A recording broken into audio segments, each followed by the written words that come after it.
صرف 2-3 باتیں آپ سے گوش گزار کرنے کا ارادہ ہے کہ جو قربانی کی عید ہے جس کو ہم عید الاضحیٰ کہتے ہیں، اس کا مقصد کیا ہے، کیوں مناتے ہیں، اور پیارے نبی حضرت محمد رسول اللہ صلی اللہ علیہ وسلم نے اس کو کیوں منانے کا حکم عطا فرمایا۔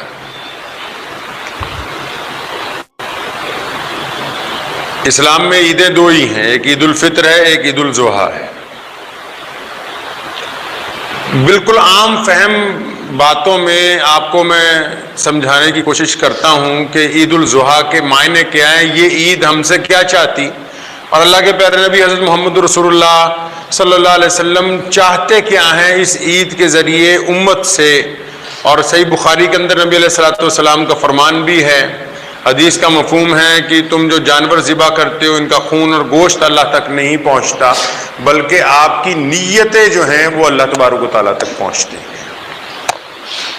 پہلے تو دنیا میں ایک عام سا قاعدہ ہے کہ لوگوں کی جو محبت ہوتی ہے اس میں کچھ نہ کچھ لین دین ہوتا ہے، ماں باپ کی اولاد کے ساتھ محبت، اولاد کی ماں باپ کے ساتھ محبت، بھائیوں کی آپس میں محبت، عزیز و اقارب کی محبت، اور دنیا کی محبتوں میں ایک محبت کو بہت بڑا مقام حاصل ہے اور بے داغ بھی ہے، وہ اس کو دنیا والوں نے دوستی کا نام دیا۔ اور عید الاضحیٰ جو ہے وہ اللہ تبارک و تعالیٰ اور ابراہیم علیہ الصلوۃ والسلام کی دوستی کی یادگار عید ہے۔ اللہ تبارک و تعالیٰ نے ابراہیم علیہ السلام کو اپنا دوست کہا، فرمایا ابراہیم میرے دوست ہیں۔ سید ابراہیم علیہ الصلوۃ والسلام حضرت محمد رسول اللہ صلی اللہ علیہ وسلم کے دادا نبی ہیں۔ آپ صلی اللہ علیہ وسلم ابراہیم علیہ الصلوۃ والسلام کے اولاد میں سے ہیں، اور ابراہیم علیہ السلام کون ہیں؟ نبی علیہ السلام کے دادا نبی ہیں۔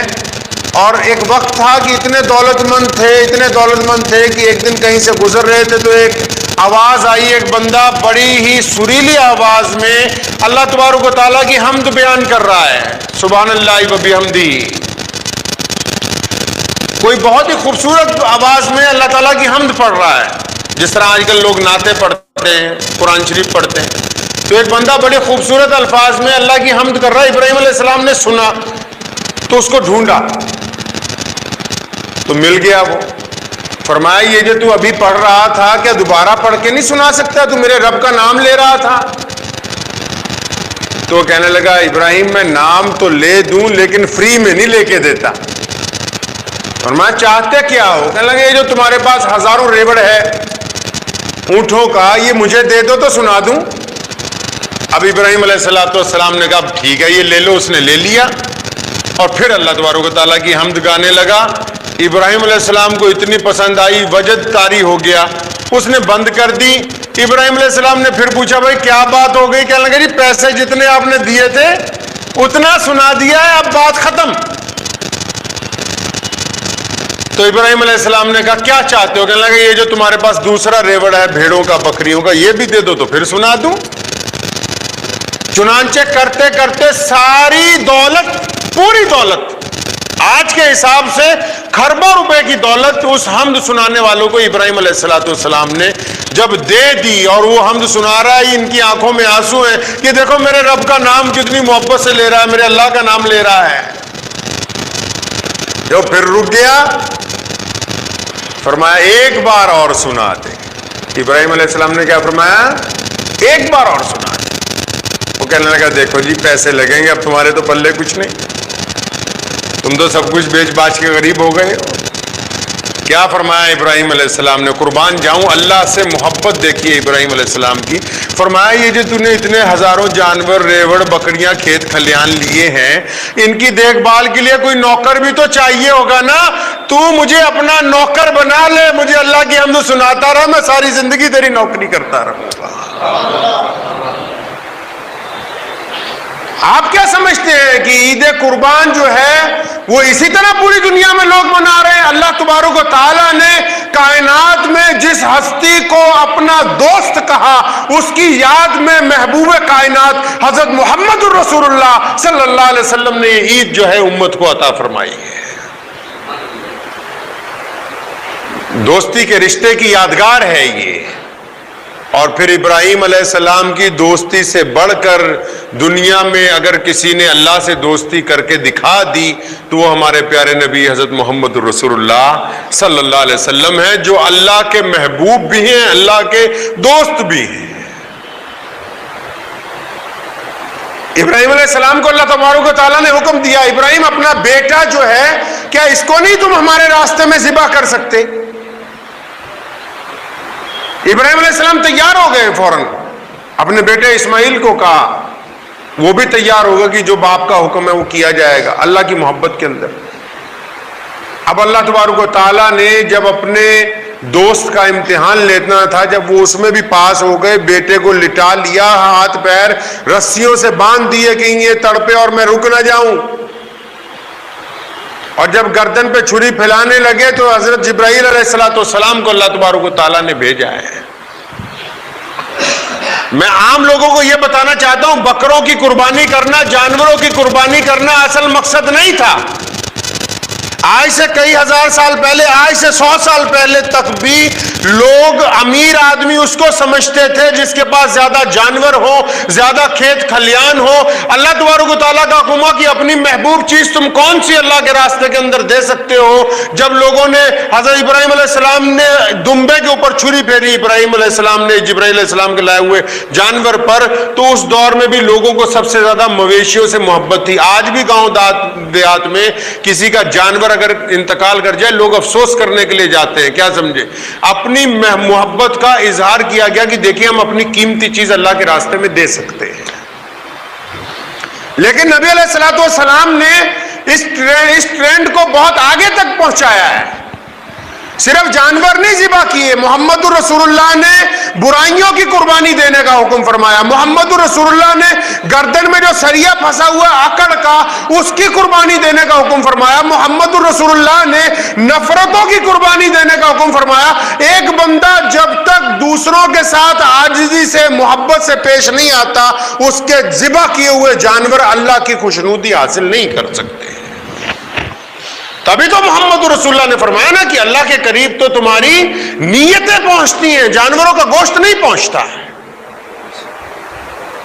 اسلام نے اس کو ایک رسم اس لیے رکھا کہ آپ کے اندر ایک جذبہ پیدا ہو کہ ہاں ہم نے اللہ تبارک و تعالیٰ کے حکم کے مطابق قربانی دینی ہے، اپنے اعمال کی قربانی دینی ہے، اپنے جو جذبے ہیں ناپاک جذبے ان کو قربان کر دینا ہے اللہ کے راستے کے اندر، اپنی غلط خواہشات کو قربان کر دینا ہے، جو غصہ ہے اس کو قربان کر دینا ہے۔ آپ جب چھلکیں گے تو پتہ لگے کہ اندر سے صبر نکلے، آپ کے اندر سے محبت نکلے۔ اسلام نے اسی جذبے کے تحت اس عید کو مسلمانوں کے لیے فرض قرار دیا ہے۔ تبھی تو سکے بھائی سے پہلے محمد رسول اللہ نے پڑوسیوں کی طرفداری، پڑوسیوں سے محبت، پڑوسیوں کے ساتھ اخوت، پڑوسیوں کے ساتھ کھانا پینا، پڑوسیوں کی غربت کو ختم کرنے کا حکم فرما دیا۔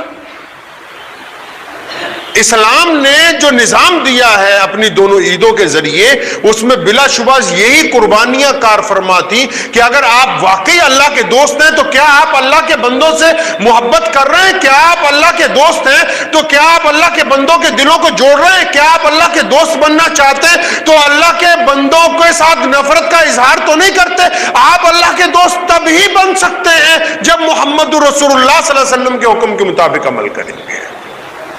بعض لوگ تو قربانی کرتے ہیں جانور کی، سارا گوشت بھی اپنے گھر میں رکھ لیتے ہیں۔ ان کو بھی بتانا چاہتا ہوں ساتھ میں کہ قربانی کا یہ بھی جذبہ تھا کہ ہم ان لوگوں تک، ان بھوکوں تک ایک بہترین کھانا عید کے دن پہنچا دیں جن کو یہ اچھا کھانا سارا سال نصیب نہیں ہوتا۔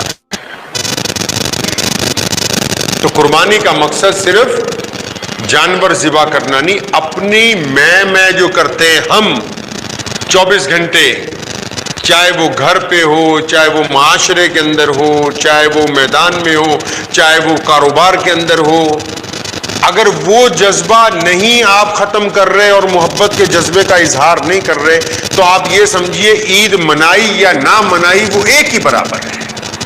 قربانی کا مقصد یہی ہے، اللہ اور اس کے رسول صلی اللہ علیہ وسلم نے ہمیں عطا فرمایا کہ اپنی دوستی جو اللہ کے ساتھ آپ نے لگائی ہے، جو تعلق آپ کا اللہ تبارک و تعالیٰ کے ساتھ ہے، اس کا اظہار بھی ہونا چاہیے، اس کا اظہار بھی ہونا چاہیے۔ بعض لوگ دوسروں سے محبت کرتے ہیں، بتاتے نہیں. محمد رسول اللہ نے فرمایا اگر آپ کو کسی سے محبت ہے آپ اظہار کر دیجئے، اس کو بتائیں کہ ہمیں آپ سے محبت ہے اللہ کے واسطے.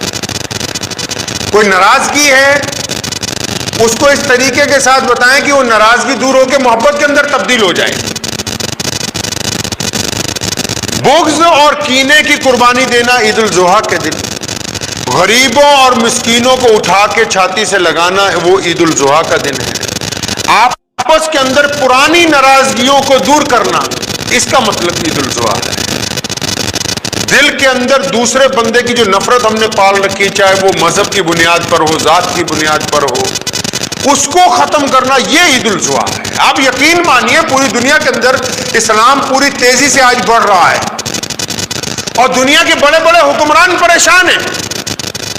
کیوں؟ ہم پوری دنیا میں کوئی دولت لے کر نہیں اترے، پوری دنیا میں کوئی ہتھیار لے کر نہیں اترے، پوری دنیا کے اندر کوئی لوگوں کے ساتھ دبنگائی مسلمان نہیں کر رہے ہیں. حالانکہ آپ کو ہر جگہ نظر آئے گا بھی مسلمانوں پر الزام ہے کہ دہشت گرد ہیں، مسلمانوں کے اوپر الزام ہے کہ جناب یہ امن پسند لوگ نہیں ہیں، مسلمانوں کے اوپر الزام ہے کہ یہ جناب دوسروں کو برداشت نہیں کرتے. یہ میڈیا کے الزام ہے. اس کے باوجود آپ یورپ میں جائیں گے، فرانس میں، جرمن میں، افریقہ کے ملکوں میں، کہیں بھی آپ جائیں گے تو روزانہ لوگ اسلام قبول کرتے ہیں، چاہے ان کی تعداد 2-4 ہو یا 200-400 روزانہ. کیوں؟ اس کی بنیادی وجہ یہی ہے کہ یہ جو نظام، سماجک نظام محمد رسول اللہ نے دیا، پوری دنیا اس کا توڑ نہیں پیش کر سکتی. دنیا ایسا نظام نہیں پیش کر سکتی جو محمد رسول اللہ. وہ نظام کون سا ہے؟ وہ نظام یہی ہے کہ گورا اور کالا ایک برابر ہے. وہ نظام یہی ہے کہ امیر اور غریب ایک برابر ہے. وہ نظام یہی ہے کہ ذات اور برادریوں کے بندھن توڑ دیے گئے. وہ نظام یہی ہے کہ اسلام نے چھوا چھوت کو ختم کر دیا ہے. لوگ اسلام کے مقابلے میں دولت لا سکتے ہیں، ہتھیار لا سکتے ہیں، گندی زبان لا سکتے ہیں، لیکن ایک ہی تھالی میں بادشاہ اور فقیر بیٹھ کر اگر کہیں کھانا کھا سکتا ہے تو محمد الرسول اللہ صلی اللہ علیہ وسلم کا دربار ہے، اس کے علاوہ کوئی نہیں ہے. تو یہ جو جذبہ حضور صلی اللہ علیہ وسلم نے عطا فرمایا، کون سا؟ کہ جہاں بلال اور سیدنا ابو بکر صدیق ایک جگہ بیٹھتے ہیں، جہاں سیدنا اسامہ رضی اللہ تعالیٰ عنہ جو غلام کے بیٹے ہیں اور امیر المومنین عمر بن خطاب رضی اللہ تعالیٰ عنہ جہاں ایک ہی تخت پر بیٹھتے ہیں، جہاں ابو ہریرہ رضی اللہ تعالیٰ عنہ اور خالد ابن ولید جیسے جرنیل جو ہیں ایک ساتھ چلتے ہیں، جہاں مفسر قرآن عبداللہ ابن زبیر رضی اللہ تعالیٰ عنہ جیسے لوگ حضرت بلال رضی اللہ تعالیٰ عنہ کے ساتھ چلنا اپنے لیے فخر کی بات سمجھتے ہیں. یہ جو نظام اسلام نے عطا فرمایا، یہ جو نظام آج مسجدوں میں ہے، یہ جو نظام آج مسلمانوں کے گھروں کے اندر ہے، جس میں تھوڑی سی برائیاں معاشرہ لا رہا ہے کہ شاید ہم یہ سوچتے ہیں کہ دوسرا آدمی ہماری ذات کا نہیں ہے، مذہب کا نہیں ہے، ان برائیوں کا خاتمہ عید کے دن کرنا ضروری ہے. ان برائیوں کا خاتمہ کرنا ضروری ہے. آپ آئیے، آگے بڑھیے، لوگوں کے درمیان محبت کو بانٹیے. دنیا کی کوئی طاقت اسلام کو نہیں روک سکتی. اب یقین مانیے جب اس ملک میں انگریز قابض تھا، شاید بہت کم لوگ جانتے ہو، 1-2 دن قبضہ نہیں رہا انگریز کا.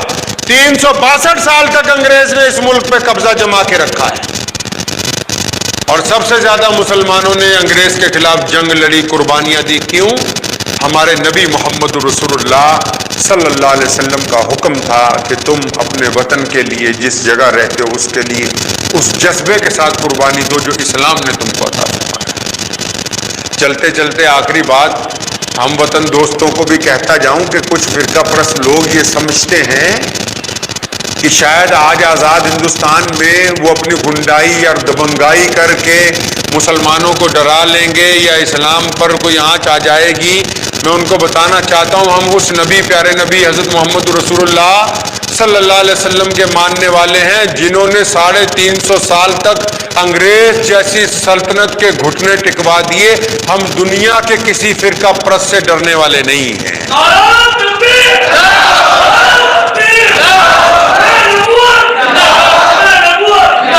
یہ جو عید الاضحیٰ ہم مناتے ہیں، اس عید کی برکت سے اس ملک کو مسلمانوں نے آزادی کے اندر اپنا حصہ ڈالا. اس عید کی برکت سے، اسی قربانی کے جذبے کے ساتھ، اور جتنا اوروں کا ہے اتنا ہم سب کا ہے. آئیے ہم سب مل کے اس عید کے موقع پر عہد کریں کہ انشاءاللہ تعالی ہم اپنی برائیوں کی قربانی دیں گے انشاءاللہ. معاشرے کے اندر سے نفرتوں کو ختم کرنے کے لیے قربانی دیں گے, کریں انشاءاللہ. آئندہ عید تک ہم ایک ایسا معاشرہ تیار کریں گے, اپنے گھر کے اندر ایسا ماحول بنائیں گے پڑوسیوں کے ساتھ, محلے والوں کے ساتھ, کہ انشاءاللہ تعالی ہمارے اندر سے نفرتیں مزید کم ہوں گی اور محبتیں عام ہوں گی. دعا کیجیے اللہ تعالیٰ مجھے اور آپ سب کو ان باتوں پہ عمل کرنے کی توفیق عطا فرمائے. وآخر دعوانا مجھے امید ہے کہ آپ کو یہ ویڈیو پسند آئی ہوگی. اگر پسند آئی ہو تو یہ آپ اپنے دوستوں کے ساتھ شیئر کریں اور اس چینل کو سبسکرائب ضرور کریں.